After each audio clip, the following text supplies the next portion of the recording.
Welcome to my channel education and career. तो आज हम बात करेंगे, जैसे कि मैंने अपने पहले वीडियो में बताया था कि आज हम बात करेंगे जेएनपा एग्ज़ाम्स की करियर अपॉर्चुनिटीज़, यानी कि जेएनपा एग्ज़ाम्स के बाद हम कौन से फील्ड्स में जा सकते हैं, कौन से करियर अपॉर्चुनिटीज़ है जो हम चूज़ कर सकते हैं। लेकिन उसके पहले मेरी तरफ से गणेश चतुर्थी की हार्दिक शुभकामनाएं सबको।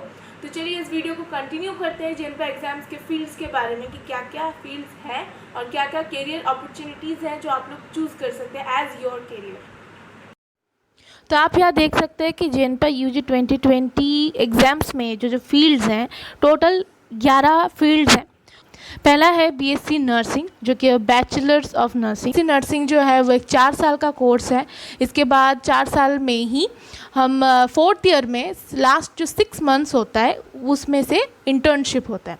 उसके बाद है बीपीटी, यानी कि bachelor of physiotherapy. Bachelor of physiotherapy ये जो है ये एक 4.5 ईयर यानी कि 4.5 साल का एक ग्रेजुएट डिग्री कोर्स है। फिजियोथेरेपी यानी कि आप समझ सकते हैं जिन लोगों को फिजियोलॉजिकली कुछ प्रॉब्लम है, लाइक किसी को पैरालिसिस है या फ्रोजन शोल्डर है या कुछ है, जो लोग ज़्यादा मूवमेंट्स नहीं कर सकते, जो लोग बेड रिडन हैं, उनको एक्सरसाइज करवा के उनके जो फिज़िकल ऑर्गन्स है वो ठीक रखने के लिए ये यूज़ होता है। ये जो बेसिकली ये जो लाइन है ये जनरली वही है, फिजियोथेरेपिस्ट। उसके बाद है BASLP, यानी कि bachelor of audiology and speech language pathology. ये जो है ये 4 साल का डिग्री कोर्स है।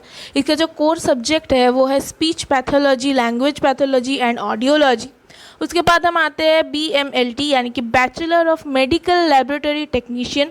ये भी है, ये 3 साल का कोर्स है और पैरामेडिकल में सबसे ज़्यादा जो डिमांड है वो ये 3 साल के कोर्स के मेडिकल लैबोरेटरी टेक्नीशियन में ही है।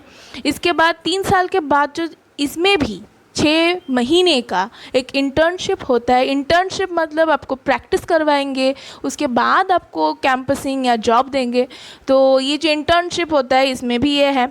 उसके बाद है BSc इन CCT, यानी कि क्रिटिकल केयर टेक्नोलॉजी।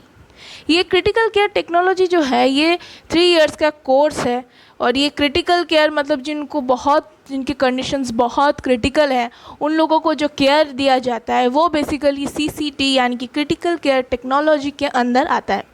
उसके बाद होता है कि BSc इन OTT, यानी कि BSc इन ऑपरेशन थिएटर टेक्नोलॉजी।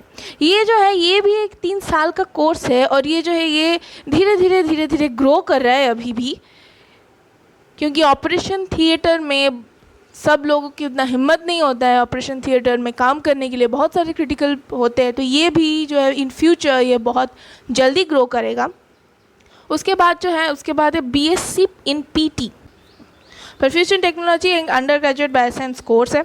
उसके बाद है PA, यानी कि फिज़िकल असिस्टेंट, BSc इन फिज़िकल असिस्टेंट।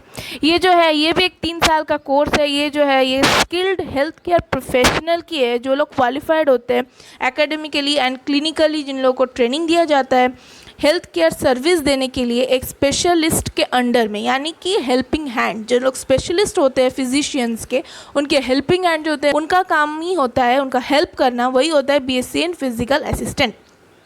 उसके बाद है BSc इन इलेक्ट्रोफिजियोलॉजी।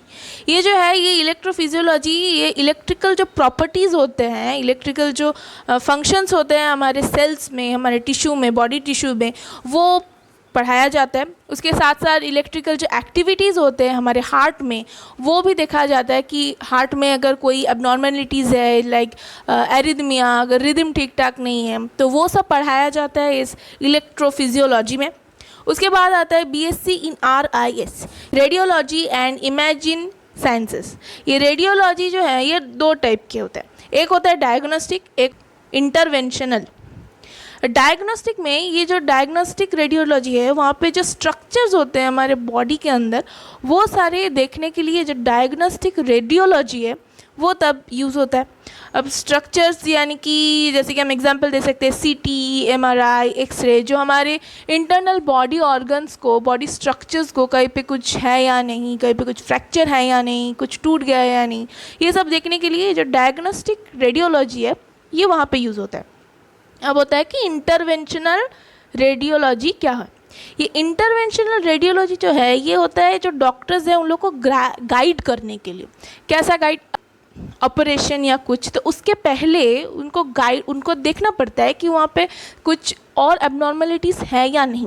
तो जो डॉक्टर लोग कुछ प्रोसीजर करने से पहले जो गाइड के लिए जो करते हैं, चेक करते हैं, तो उनको बोलते हैं इंटरवेंशनल रेडियोलॉजी। इसके अंदर क्या क्या आता है, इसके अगर एग्जांपल लेते इसके अंदर सीटी आता है, अल्ट्रासाउंड होता है, फ्लूरोस्कोपी आता है।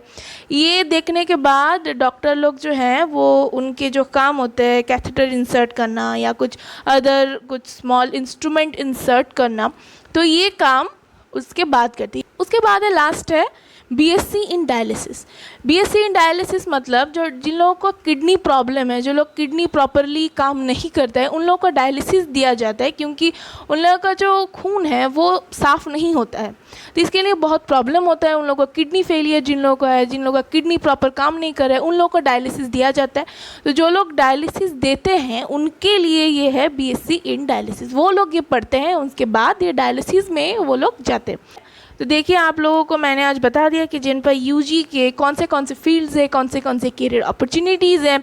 आप चाहे तो इसका एक स्क्रीनशॉट लेके रख सकते हैं आप लोगों के फर्दर यूजेस के लिए, फर्दर आपको जानने के लिए जिन पर एग्ज़ाम देने के बाद आप कौन से फील्ड में जाना चाहते हैं। के लिए बस इतना ही। फिर आज के लिए बाय बाय।